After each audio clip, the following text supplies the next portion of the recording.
bersama Ustaz Ahmad Zainuddin Al-Si hafizallahu taala dari studio mini kediaman beliau di Banjarmasin kan.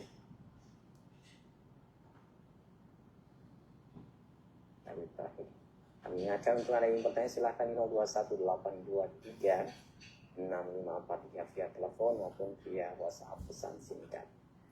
Demikian informasi yang kami sampaikan. Untuk selanjutnya kita akan ikuti dan simak bersama kajian dan bimbingan bersama beliau. Kalau sedang berusaha, falyatafadhal mashkuran. Assalamualaikum warahmatullahi wabarakatuh. Bismillahirrahmanirrahim.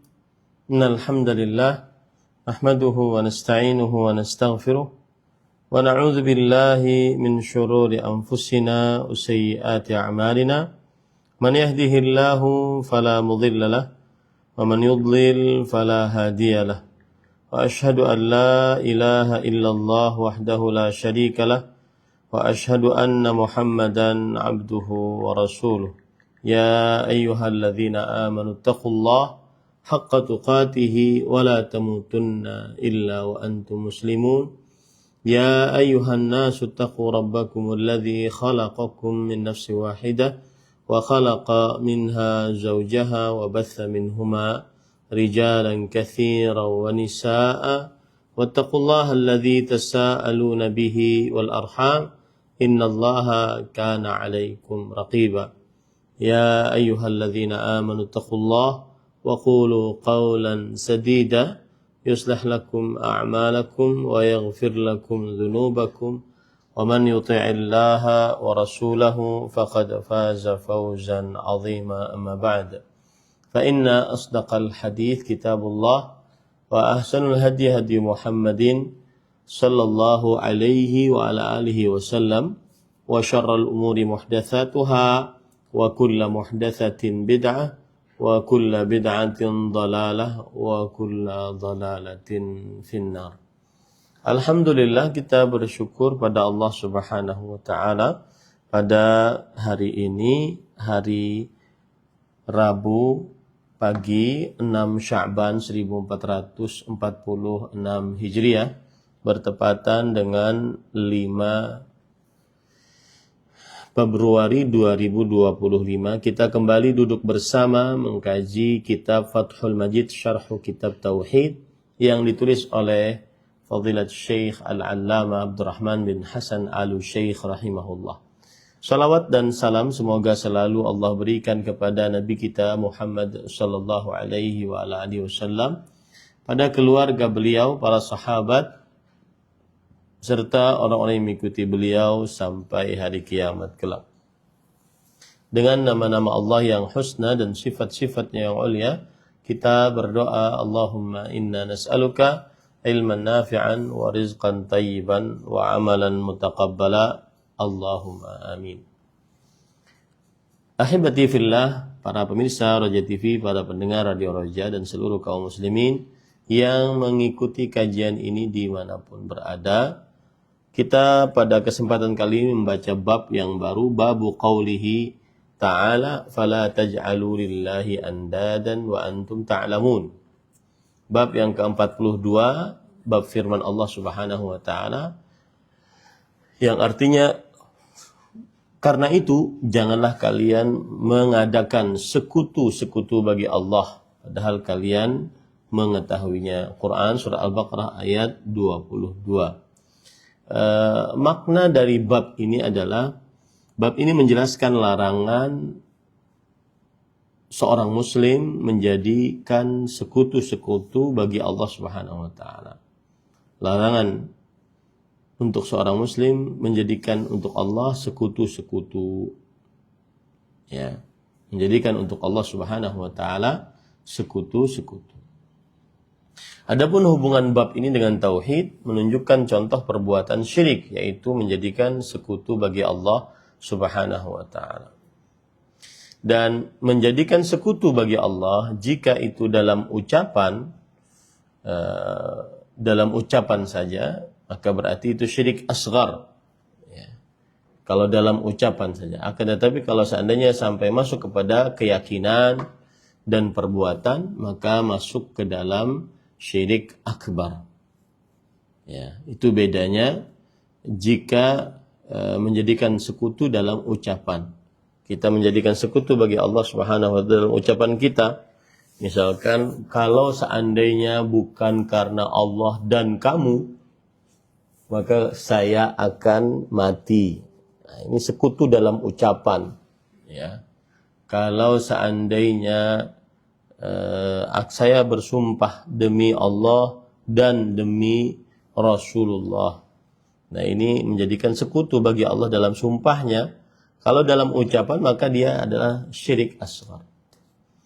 Sedangkan kalau dalam perbuatan maka dia syirik akbar, atau dalam keyakinan, yaitu meyakini bahwa Allah Subhanahu wa taala pantas Allah Subhanahu wa taala memiliki sekutu di dalam pengagungan atau yang diagungkan. Nah, ini termasuk daripada kesyirikan akbar. Ya, meyakini dalam kalbu ada yang mencipta, mengatur, berkuasa selain Allah Subhanahu wa taala.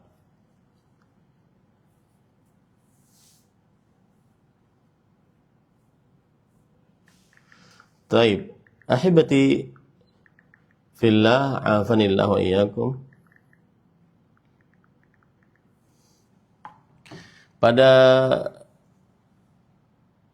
Dan makna menjadikan sekutu bagi Allah adalah menjadikan tandingan untuk Allah Subhanahu wa taala. Itu yang pertama.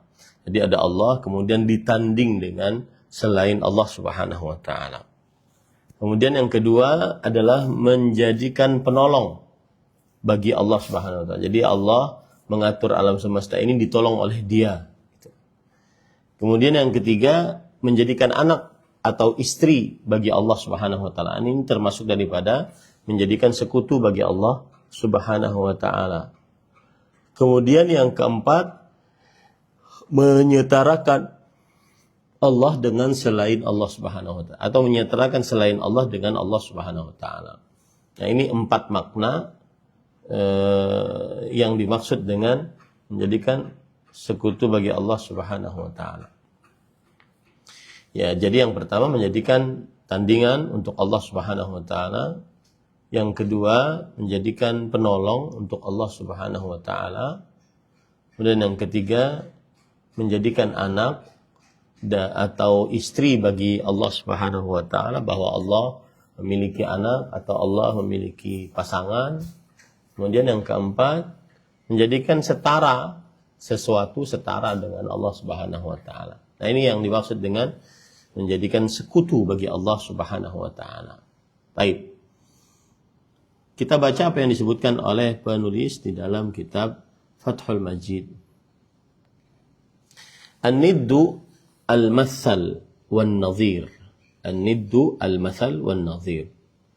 An-nidd kan disebutkan dalam Al-Qur'an tadi, surah Al-Baqarah ayat 22, fala taj'alu lillahi andadan. Andadan jamaknya adalah nid. Andadan adalah jamak dan bentuk mufradnya itu nid. Sedangkan an-nid artinya adalah an-nadhir, sesuatu yang serupa atau yang semisal. Sesuatu yang serupa atau yang semisal. Wa ja'lun niddi lillah huwa sarfu anwa'il ibadah au syai'in minha li ghairillah. Dan yang dimaksud menjadikan sekutu bagi Allah adalah memalingkan berbagai macam ibadah atau sesuatu dari ibadah kepada selain Allah Subhanahu wa taala. Itu yang dimaksud dengan menjadikan sekutu bagi Allah Subhanahu wa taala. Berarti ada Allah yang diibadahi dan juga ada selain Allah yang diibadahi. Ini namanya menjadikan sekutu bagi Allah Subhanahu wa taala. Kahali abadatil awthan alladzina ya'taqiduna fi man yad'unahu wa yarjunahu annahu yanfa'uhum wa yadfa'u anhum wa yashfa'u lahum. Seperti kebiasaan para penyembah berhala yang meyakini tentang orang-orang yang mereka berdoa kepadanya, mereka berharap kepadanya, bahwasanya ia memberikan manfaat dan ia menahan dari mereka mudarat dan memberikan syafaat untuk mereka. Nah, itulah kebiasaan para penyembah berhala. Mereka meyakini bahwa yang berhala-berhala ini yang mereka berdoa kepadanya, mereka berharap kepadanya bisa memberikan manfaat, bisa menahan mudarat, bisa memberikan syafaat kepada mereka. Nah, ini yang dimaksud dengan fala taj'alu lillahi andadan. Janganlah kalian menjadikan untuk Allah sekutu, yaitu menjadikan untuk Allah sekutu adalah beribadah kepada selain Allah, mengerjakan salah satu jenis ibadah kepada selain Allah Subhanahu wa taala. Baik. Kemudian وهذه الآية في سياق قوله تعالى يا أيها الناس اعبدوا ربكم الذي خلقكم من نفس واحد وخلقكم والذين من قبلكم لعلكم تتقون الذي جعلكم الأرض فراشا والسماء بناء وأنزل من السماء ماء فأخرج به من الثمرات رزقا لكم فلا تجعلوا لله أندادا وأنتم تعلمون.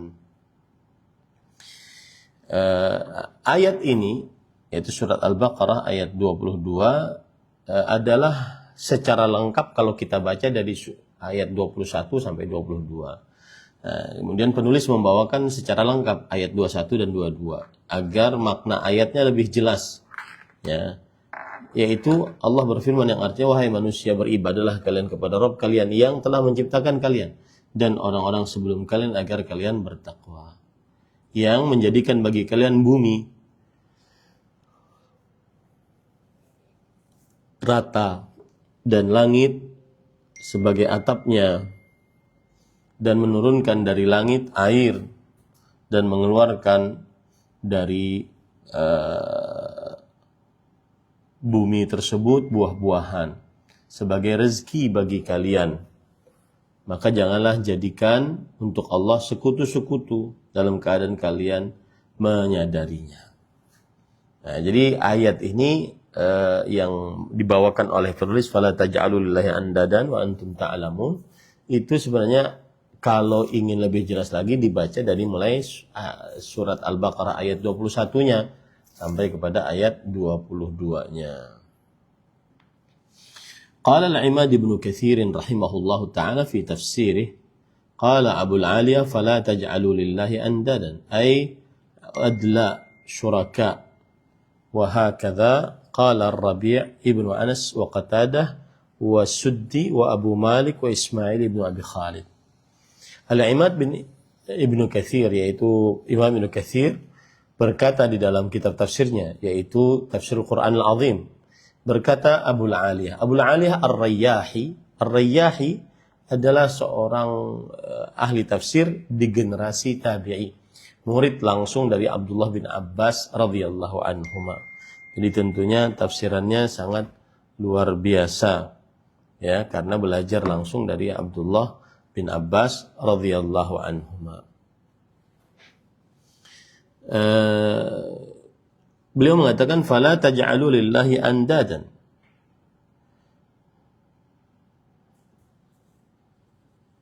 Maka janganlah kalian menjadikan untuk Allah sekutu-sekutu, ai udala. Maksudnya yang setara dengan Allah, au syuraka, atau yang bersyarikat dengan Allah Subhanahu wa taala. Sebagaimana sudah saya sebutkan tadi, udala artinya yang serupa dengan Allah, syuraka artinya yang menolong Allah dalam mengatur alam semesta ini. Demikianlah yang dikatakan oleh Ar-Rabi' bin Anas, Qatadah bin Da'am As-Sadusi, Imam As-Suddi, dan ini semua adalah kalangan para salafus saleh. Kemudian Abu Malik dan Ismail bin Abi Khalid.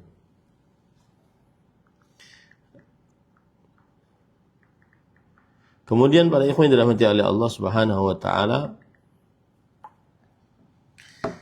qala Ibnu Abbas fala taj'alu lillahi andan wa antum ta'lamun ay la tusyriku billahi syai'an minal andad allati la tanfa' wa la tadur wa antum ta'lamuna annahu rabbukum la rabba lakum yarzuqukum ghayruhu faqad 'alimtum anna alladhi yad'ukum ar-rasulu ilayhi min tauhidihi wal haqq alladhi la syakka fihi wa kadzalika qala Qatadah. Abdullah bin Abbas radhiyallahu anhuma berkata, maka janganlah kalian menjadikan untuk Allah sekutu-sekutu dalam keadaan kalian menyadarinya. Maksudnya adalah janganlah kalian mensyirikkan Allah dengan sesuatu apapun dari sekutu-sekutu yang tidak bisa memberikan manfaat atau tidak bisa memberikan mudarat, dalam keadaan kalian menyadarinya bahwa Allah adalah Rabb kalian. Tidak ada Rabb bagi kalian yang memberikan rezeki selain Allah Subhanahu wa taala. Dan kalian telah mengetahui, kalian telah benar-benar mengetahui bahwa yang didakwahkan oleh Rasul kepada kalian adalah mentauhidkan Allah Subhanahu wa taala. Yang mana Allah adalah yang paling berhak untuk diibadahi dan tidak ada keraguan di dalamnya. Nah, itu yang dimaksud dengan fala taj'alu lillahi andada. Jadi janganlah menjadikan sekutu-sekutu bagi Allah. Itu maksudnya adalah jangan mensyirikkan Allah dalam ibadah. Nah, gitu ya. Saya ulangi, yang dimaksud dengan fala taj'alu lillahi andadan, janganlah menjadikan untuk Allah sekutu-sekutu, maksudnya adalah jangan mensyirikkan Allah dalam ibadah.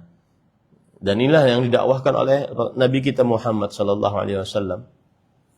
Ya. Nah.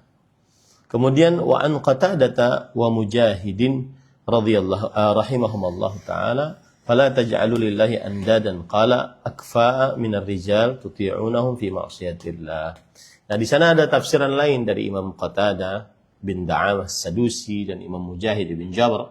Dua-duanya adalah ahli tafsir di generasi tabi'in, generasi salafus saleh. Mereka mengatakan yang dimaksud fala taj'alu lillahi andadan ay akfa minar rijal tuti'unahum fi ma'siyatillah. Janganlah kalian menjadikan sekutu bagi Allah. Maksudnya adalah janganlah kalian taat kepada orang-orang yang memerintahkan kalian untuk bermaksiat kepada Allah Subhanahu wa taala.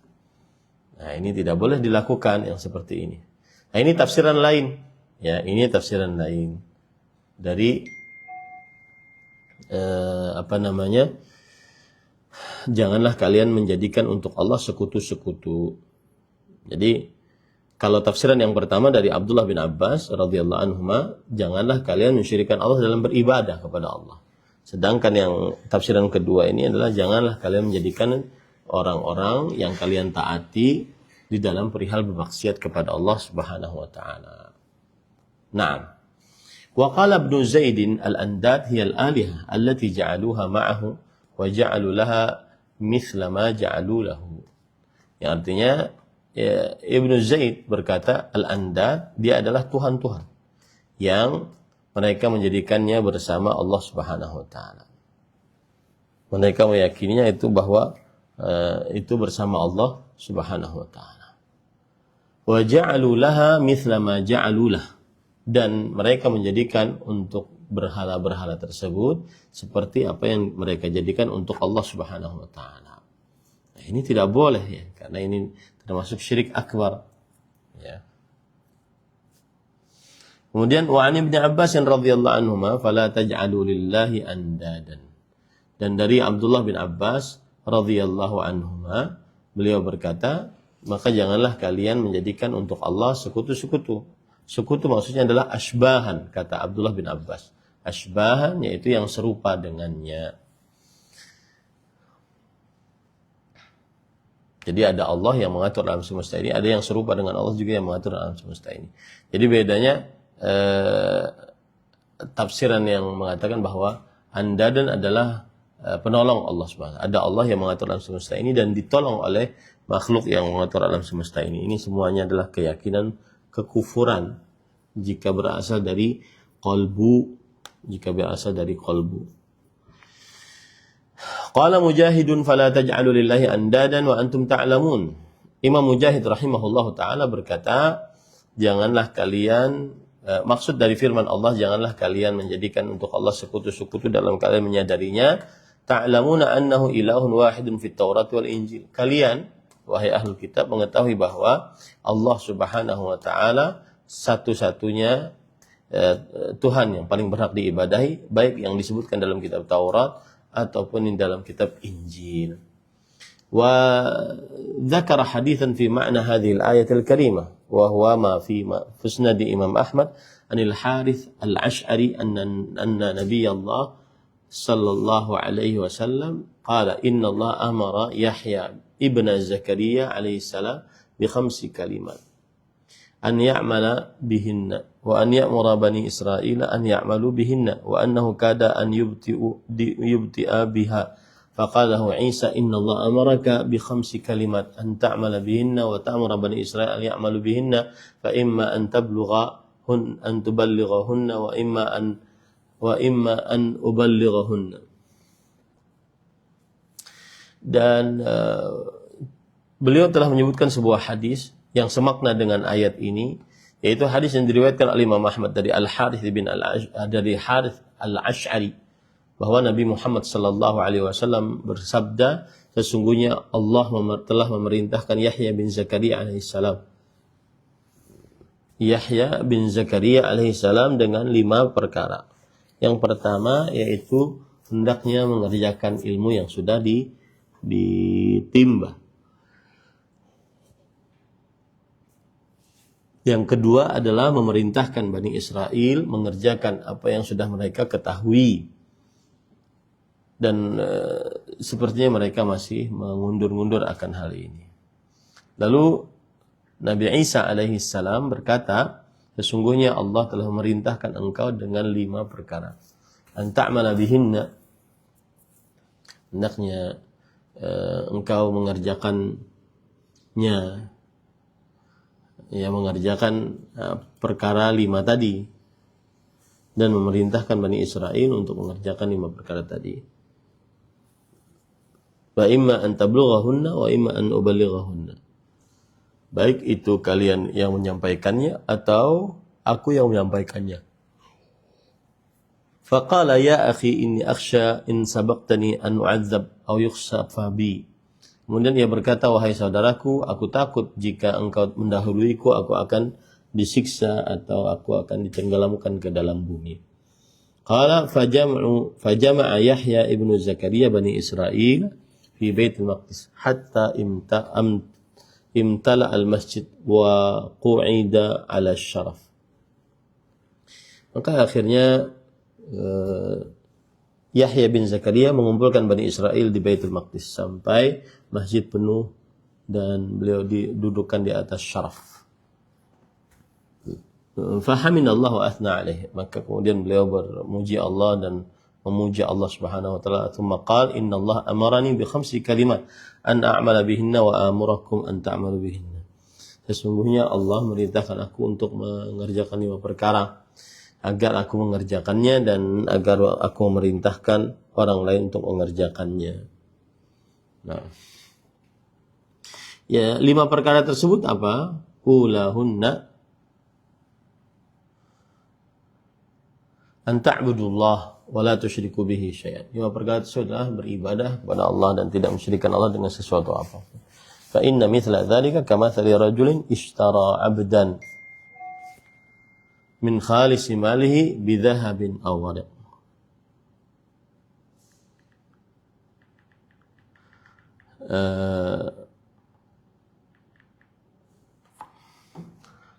Maka sesungguhnya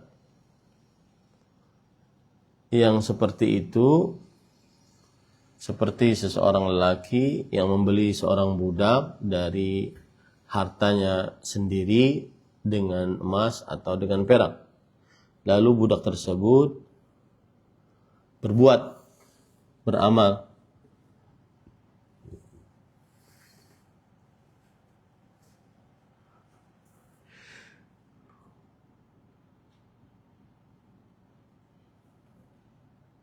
Sebentar ya.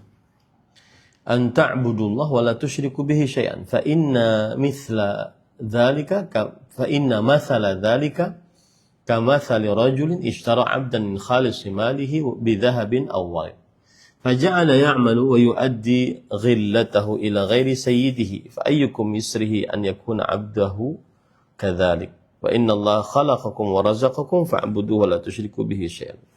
Maksudnya begini, Allah itu memerintahkan kita untuk beribadah kepada Allah dan tidak mensyirikkan Allah dengan sesuatu apapun, ya gitu ya. Nah, itu tuh seperti perumpamaannya seperti seseorang yang membeli seorang budak dari hartanya sendiri dengan emas atau dengan perak. Lalu si budak ini malah bekerja untuk orang lain. Si budak ini malah bekerja untuk orang lain. Maka siapa yang ingin hambanya seperti itu atau budaknya seperti itu? Dan begitulah Allah Subhanahu wa taala yang telah menciptakan kita, memberikan rezeki kepada kita, maka beribadahlah hanya kepada Allah dan tidak kepada yang lain, tidak mensyirikkan Allah Subhanahu wa taala. Nah, itu maksudnya ya. Wa amurukum bis shalah fa inna Allah yansibu wajhahu liwajhi 'abdihi ma lam yaltafit fa idza shallaitum fala taltafitu. Yang kedua adalah aku memerintahkan kalian untuk mengerjakan salat. Karena sesungguhnya Allah Subhanahu wa taala menegakkan wajahnya untuk wajah seorang hamba yang selama salat dia tidak menoleh. Selama salat dia tidak menoleh. Ya. Kemudian maka kalau begitu jangan jika kalian sholat janganlah kalian menoleh kemana-mana.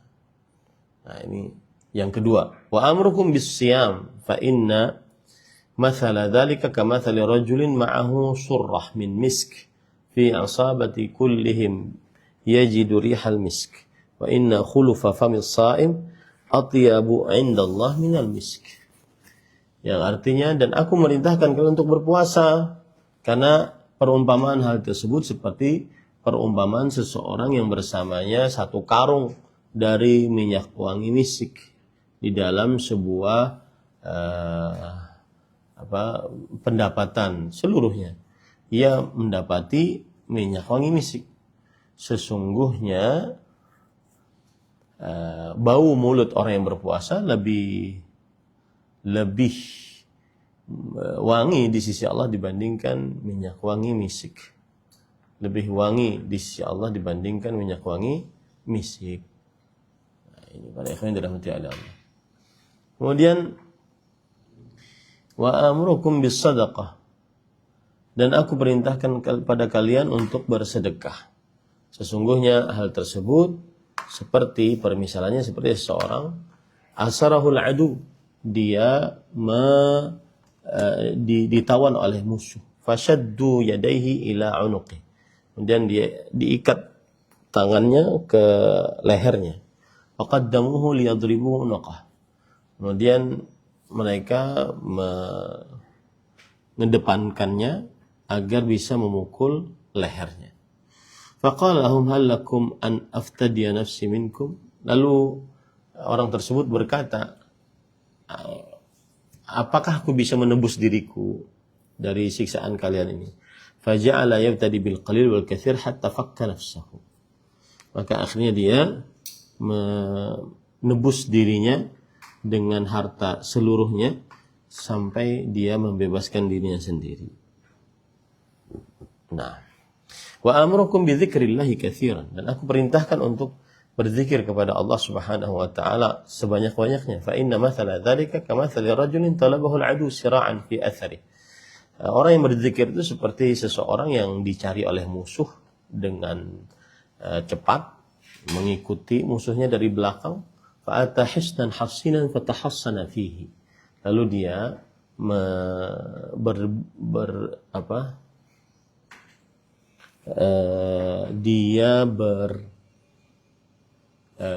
berlindung di benteng yang kuat tersebut. Wa innal abda ahsanu ma yakunu minasyaitan idza kana fi dzikrillah. Dan sesungguhnya seorang hamba benar-benar terjaga dalam sebuah benteng dari syaitan jika dia selama itu berzikir kepada Allah Subhanahu wa taala. Dan itulah 5 perkara.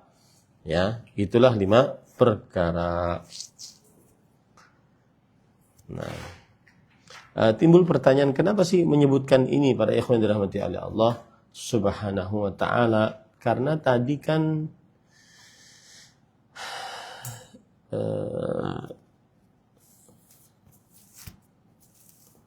di awal disebutkan bahwa Allah memerintahkan Nabi Yahya bin Zakaria dengan 5 perkara tersebut. Lalu setelah itu Bani Israel tidak mau mengerjakannya atau lambat mengerjakannya. Lalu Nabi Isa memerintahkan 5 perkara tersebut.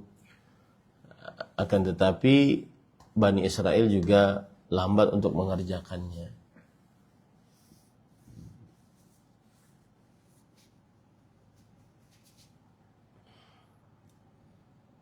Jelas itu 5 perkara yang disebutkan tadi. Mentauhidkan Allah, beribadah hanya kepada Allah, mendirikan sholat, berpuasa pada bulan Ramadan, bersedekah, dan berzikir kepada Allah Subhanahu wa ta'ala.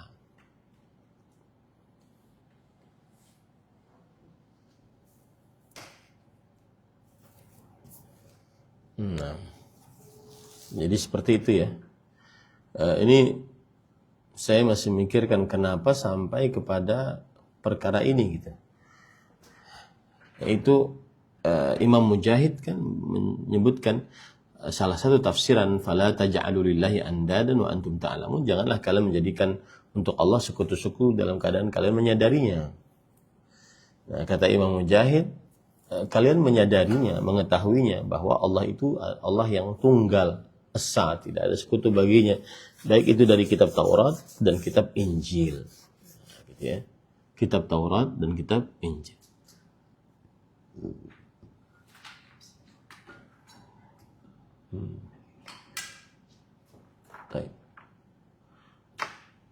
Baik dari kitab Taurat dan kitab Injil.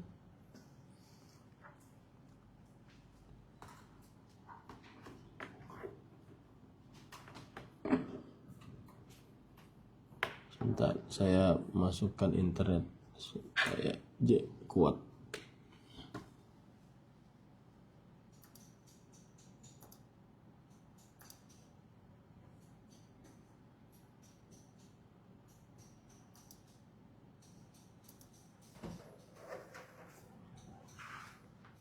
Coba dilihat ada koneksinya.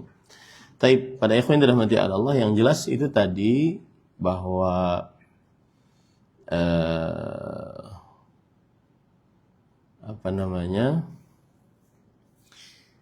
tafsiran dari Imam Mujahid. Dan tafsiran dari Imam Mujahid ini akhirnya menggiring kita untuk membicarakan perintah Allah kepada Nabi Yahya, kepada Nabi Isa, yaitu memerintahkan untuk 5 perkara tadi. Nah, dan 5 perkara ini ada perkara yang menarik, yaitu beribadah kepada Allah semata dan tiada sekutu bagi Allah. Nah, ini disebutkan bahwa kenapa kita harus mentauhidkan Allah, karena perumpamaannya seperti seseorang membeli budak. Lalu budak tersebut dia beli dengan hartanya sendiri. Ternyata budak itu bekerja untuk orang lain. Nah, ini kan tidak tepat. Nah, begitulah Allah Subhanahu wa ta'ala menciptakan makhluk. Makhluk itu nanti dia beribadah kepada Allah semata. Jangan beribadah kepada selain Allah. Kemudian memerintahkan untuk sholat. Ya, memerintahkan untuk sholat. Sholat itu ya berarti dia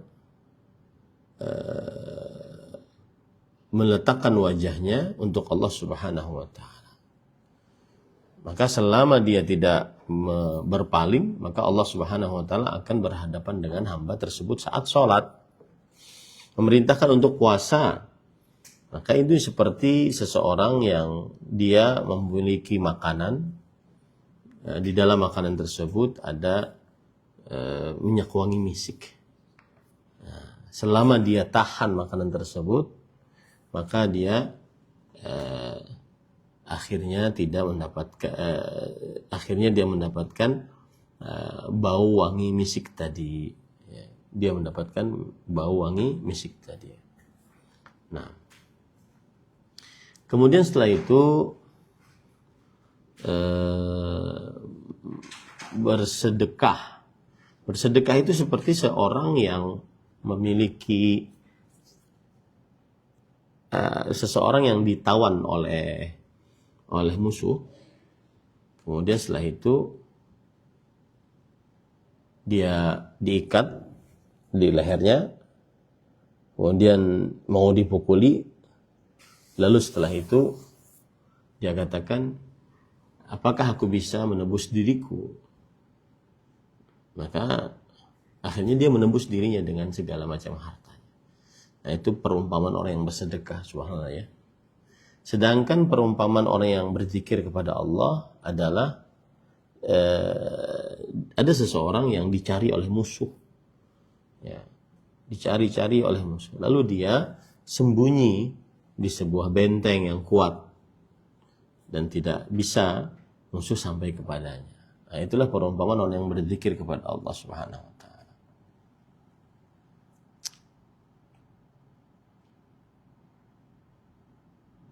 Baik. Kemudian qala Rasulullah SAW, ana amrukum bi khams Allahu amarani bihinna al-jama'ah was-sam' wat-ta'ah wal-hijrah wal-jihad fi sabilillah. Dan aku merintahkan untuk kalian mengerjakan 5 perkara. Allah memerintahkan aku dengannya, yaitu selalu dalam kesatuan kaum muslimin, untuk mendengar dan taat kepada pemimpin kaum muslimin, berhijrah, berjihad di jalan Allah Subhanahu wa taala. Fa innahu man kharaja minal jama'ah qaida shibrin faqad khalaqa rib'atal Islam min 'unuqih illa an yaraja. Sesungguhnya siapa yang keluar dari kesatuan kaum muslimin, maka dia walaupun hanya 1 jengkal, maka dia sudah melepaskan keislaman, ikatan keislaman dari lehernya, kecuali dia kembali kepada kesatuan kaum muslimin. Waman da'a bid'awal jahiliyah fahuwa min juthah jahannam. Barang siapa yang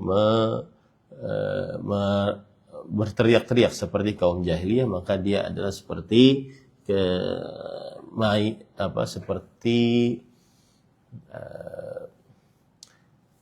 bahan bakar dalam neraka jahannam. Qalu ya Rasulullah wa in shalla wa sham. Wahai Rasulullah, apakah itu juga terjadi kalau seandainya dia salat dan dia puasa? Rasulullah SAW menjawab, wa in shalla wa sham. Meskipun dia puasa, dia salat. Wa za'ama annahu muslim, dan dia mengakui bahwa dirinya muslim. Fadda'u al-muslimin bi asma'ihim allati sammahumullah azza wa jalla al-muslimin al-mu'minin ibadallah. Mereka mengaku kaum muslimin yang Allah Subhanahu wa taala memanggil mereka al-muslimin al-mu'minin, hamba Allah Subhanahu wa taala. Artinya orang yang berislam maka dia harus mengerjakan syariat Islam. Wa hadha haditsun hasan wa syahidu minhu fi hadhihi al-ayah qauluhu innallaha khalaqakum wa razaqakum fa'buduhu wa la tusyriku bihi syai'an. Ini adalah hadis yang hasan, dan saksi dari hadis ini adalah apa yang disebutkan dalam ayat, yaitu sabda Rasulullah SAW, sesungguhnya Allah telah menciptakan kalian, memberikan rezeki kepada kalian, dan beribadahlah kalian kepadanya, dan janganlah kalian mensyirikkan Allah dengan sesuatu apapun. Wa hadhil ayah dalatun ala tauhidillahi ta'ala bil ibadah wahdahu la syarikalah. Ayat ini menunjukkan tauhid Allah Subhanahu wa taala dalam ibadah, bahwasanya tidak ada yang diibadahi kecuali Allah semata, tiada sekutu bagi Allah. وقد استدل بها كثير من المفسرين على وجود الصانع وهي دالة على ذلك بطريق الأولى والآيات الدالة على هذا المقام في القرآن كثيرة جدا. Dan telah berdalil dengan ayat ini kebanyakan dari orang-orang ahli tafsir atas keberadaan yang mencipta. Dan ini menunjukkan akan hal tersebut dengan cara yang lebih utama. Dan ayat-ayat yang menunjukkan akan kedudukan ini dalam Al-Quran sangatlah banyak. Nah. Wa su'ila Abu Nawas an dhalik fa anshada ta'mulu fi nabatil ardi wanzur ila athari ma suni al-malik uyunun min lujain nadhirat bi ahdaqin hiya al-dhahab as-sabik ala qudbi az-zubur jud syahidat bi anna Allah laysa lahu syarik. Nah, Abu Nawas ditanya tentang hal tersebut, maka ia kemudian membuat sebuah syair, ta'mulu fi nabatil ard, kamu memperhatikan di dalam tumbuhan di atas muka bumi ini, wanzur ila athari ma sana'al malik, dan perhatikanlah kepada bekas apa yang diperbuat oleh sang raja, yaitu Allah Subhanahu wa taala. Uyunun min lujain nadhiratun bi ahdaq hiya adh-dhahabus sabik. Mata air dari sungai Lujain yang mengalir ke kebun-kebun dan dia bisa menghasilkan emas-emas yang rapat. Ala qudubiz zubur jud syahidatun bi anna Allah laysa lahu syarik. Yang menyaksikan bahwa yang menjadi bukti bahwa Allah Subhanahu wa taala tidak memiliki sekutu apapun. Wa qala Ibnu al-Mu'taz faya ajaban kaifa yu'sal ilahu am kaifa yajhaduhu al-jahid wa fi kulli syai'in lahu ayah tadullu ala annahu wahid. Maka alangkah anehnya bagaimana al-ilah dimaksiati atau bagaimana orang yang menolak akan kekuasaan Allah Subhanahu wa taala. Padahal di setiap sesuatu ada tanda kekuasaan Allah Subhanahu wa taala yang menunjukkan bahwa ia adalah satu. Qauluhu wa an Ibnu Abbas radhiyallahu anhu fil ayat al-andad huwa syirk. Abdullah bin Abbas radhiyallahu anhu berkata al-andad itu adalah kesyirikan. Baik, sepertinya perkataan Abdullah bin Abbas ini agak panjang.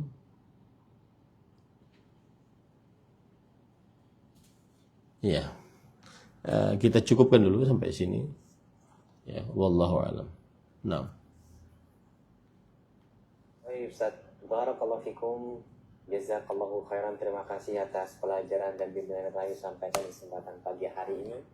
Semoga Allah senantiasa melimpahkan rahmat dan keberkahan dan taufiknya untuk kita semuanya bisa mengambil manfaat dan faedah dari penjelasan pada kesempatan.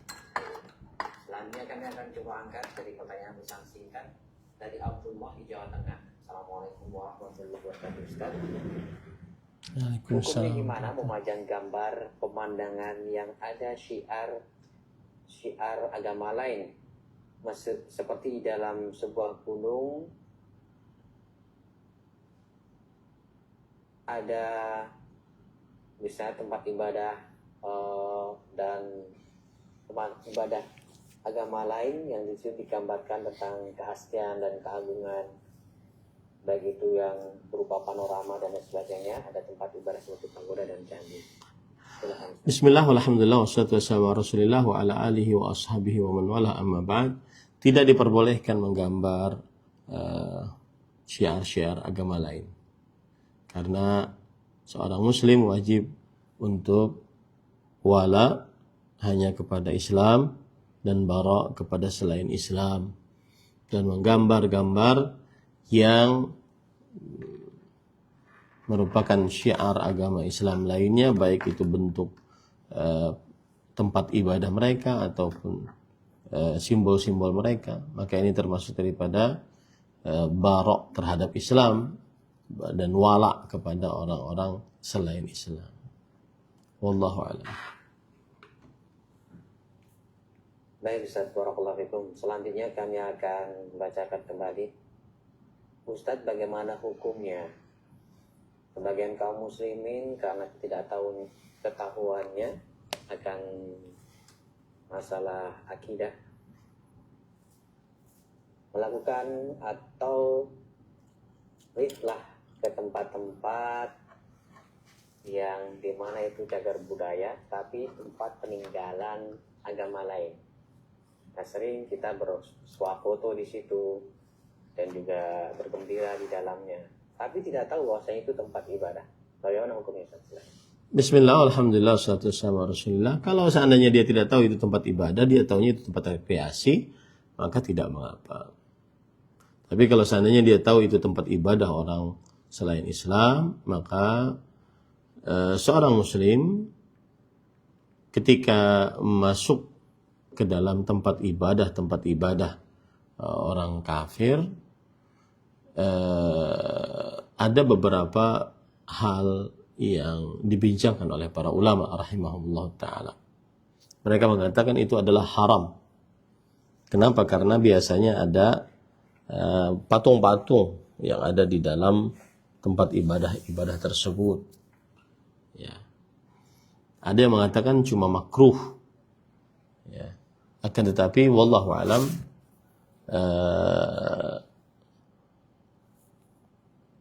bahwa Abdullah bin Abbas radhiyallahu anhuma meriwayatkan anna Nabi SAW lamma ra'a suwara fil bait lam yadkhul hatta amara biha famuhiyat. Bahwa Rasulullah sallallahu alaihi wasallam ketika melihat di sebuah rumah ada patung atau gambar makhluk bernyawa, beliau tidak masuk sampai diperintahkan untuk dihapus gambar tersebut atau patung tersebut. Kemudian Rasulullah SAW juga bersabda, Inna la nadkhulu baitan fihi surah wala kalb. Sesungguhnya kita tidak masuk ke dalam sebuah rumah yang di dalamnya terdapat surah, gambar makhluk hidup ataupun anjing. Ya. Wallahu alam, para ikhwan yang dirahmati oleh Allah Subhanahu wa taala. Jadi pendapat yang lebih kuat adalah imma diharamkan atau dimakruhkan agar dijauhi untuk memasuki tempat-tempat ibadah orang kafir. Tapi kalau tidak tahu, maka kita katakan tadi lebih baik dia mencari tahu dulu sebelumnya. Kalau sudah terjadi, qadarullah wa syafa'an. Nah, terima kasih atas nasihat serta jawaban yang telah disampaikan. Semoga bermanfaat untuk yang bertanya dan kita semuanya. Berikut kami bacakan pertanyaan dari pesan singkat kembali. Ustadz mau bertanya, bagaimanakah hukumnya kita melepas hijab pada saat kerja di sebuah perusahaan tersebut? Karena perusahaan melarang pakai hijab, sedangkan menjadi tulang punggung keluarga dan harus tetap bekerja. Apakah ini termasuk kita mensekutukan Allah atau tidak? Silakan. Tidak, melepas hijab tidak sampai kepada mensekutukan Allah. Melepas hijab adalah dosa, tapi tidak sampai kepada mensekutukan Allah. Mungkin yang dimaksud dari si pelepas hijab ini adalah kita kan taat kepada orang lain, Ustaz. Apakah ketaatan kita ini dalam bermaksiat kepada Allah termasuk kekufuran atau kesyirikan? Jawabannya tidak, kalau seandainya tanpa meyakini bahwa yang berhak untuk ditaati selain Allah ada. Kalau sampai tahap keyakinan baru itu termasuk kesyirikan. Adapun dia melepas hijab kemudian karena tidak diperbolehkan untuk berhijab, maka dia mau tidak mau taat ke situ, dia berdosa melakukan perbuatan yang haram. Akan tetapi tidak sampai kepada kesyirikan kekufuran. Sampai kepada kesyirikan kekufuran apabila dia meyakini bahwa ada yang berhak ditaati selain Allah hukumnya. Nah, ini baru kesyirikan dan kekufuran. Wallahu a'lam. Barakallahu fikum, terima kasih atas jawaban dan nasihatnya. Selanjutnya kami berikan kesempatan. Silahkan untuk Anda yang ingin mencoba menghubungi kami secara langsung via telepon. Kami tunggu pertanyaan Anda. Halo. Halo, Assalamualaikum.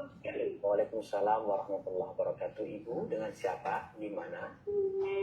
Ini anak Allah Ya, dari Jakarta. silakan. Allah Ya, dari Jakarta. silakan. Assalamualaikum, Ustaz. Waalaikumsalam warahmatullahi wabarakatuh. Langsung Bu, tidak usah nanya dari televisi, langsung Bu. Ustaz, saya kalau sholat terakhir itu suka baca Robi Auzidni anak-anak Asqurani mata kalati Imam Salaya dan seterusnya. Itu diperbolehkan enggak? Boleh Bu, asalkan jangan dirutinkan dan dianggap sunnah. Cukup Ibu. Terima kasih atas pertanyaannya. Silakan Ustaz. Bismillah, alhamdulillah, wassalatu wassalamu ala Rasulillah. Boleh, asalkan jangan dianggap rutin dan dianggap sunnah. Boleh untuk dibaca di dalam sholat sebagai doa. Wallahu a'lam. Atas jawabannya. Berikut kami berikan kesempatan kembali. Silakan di belakang ibu tadi yang bertanya secara langsung via telepon, kami tunggu. Halo. Assalamualaikum. Waalaikumsalam warahmatullahi wabarakatuh. Ibu dengan siapa di mana? Saya dengan Dian di Tangerang Selatan. Ya. Ini mau ada pesan sih dari suami. Beliau bekerja di salah satu perusahaan di Tembagapura. Nah, di sana itu kan hanya ada satu masjid tuh, Ustaz. Jadi beliau nggak bisa ke masjid yang lain. Dan di sana itu imamnya itu katanya, pokoknya imamnya itu di luar, dalam bacaannya ya, itu di luar yang pada umumnya seperti itu, Tad. Apakah dan hal ini dirasakan tidak sedikit sama jamaah yang lain seperti itu. Jadi apa hukumnya, Tad, gitu? Itu pesannya, Tad. Terima kasih banyak. Assalamualaikum warahmatullahi wabarakatuh. Waalaikumsalam warahmatullahi wabarakatuh. Pertanyaannya tidak terlalu terang, apa bacaan yang tidak seperti pada umumnya. Itu nggak jelas, saya tidak bisa menjawab bacaan yang tidak pada umumnya itu apa maksudnya. Karena imam apabila dia sudah baca Al-Fatihah, baca surat, maka dia akan sah sholatnya. Apa yang dimaksud tidak pada umumnya itu apa yang dimaksud? Nah, Baik, Ustaz. Terima kasih atas cukup ya, cukup. Pak angkat dari saudari Siti yang bertanya, Assalamualaikum Ustaz, mau bertanya, jika kita bekerja di orang non muslim, nah apakah ketika kita sholat di dalamnya dibolehkan atau tidak, karena di dalam rumahnya terdapat beberapa patung? Terima kasih, Ustaz.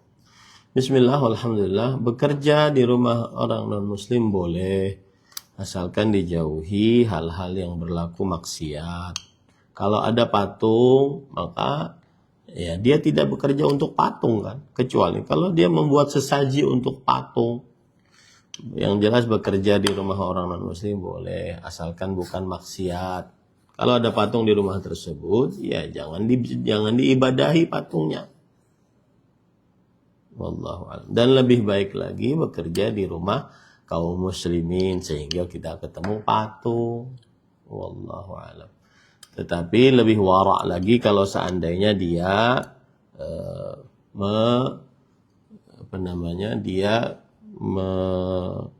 tidak memasuki rumah-rumah yang ada patungnya sebagaimana Rasulullah Shallallahu Alaihi Wasallam. Taib, ini yang bisa disampaikan. Sallallahu Nabi Muhammad walhamdulillahirabbil alamin. Wassalamualaikum warahmatullahi wabarakatuh.